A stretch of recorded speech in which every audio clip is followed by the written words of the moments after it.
2026 T20 world কাপের prize money. এই world কাপের টোটাল প্রাইজ মানি ছিল 120 কোটি রুপি, যেখানে চ্যাম্পিয়ন দল মানে ইন্ডিয়া পাবে 27.48 কোটি রুপি।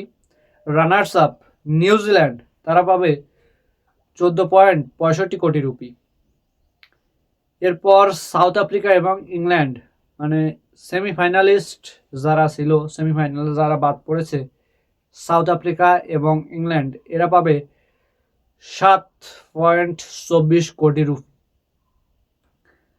সুপার 8 থেকে যারা বাদ পড়েছে, ওয়েস্ট ইন্ডিজ, জিম্বাবুয়ে, পাকিস্তান এবং শ্রীলঙ্কা, এই চারটি দল পাবে 3.48 কোটি রুপি।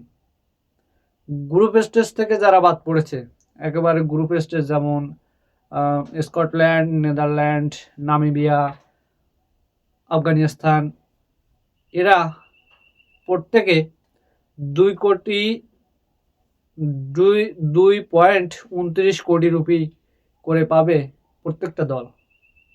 তো এই ছিল প্রাইজ মানির একটা হিসাব। ভিডিওটা ভালো লাগলে অবশ্যই লাইক অ্যান্ড সাবস্ক্রাইব করবেন।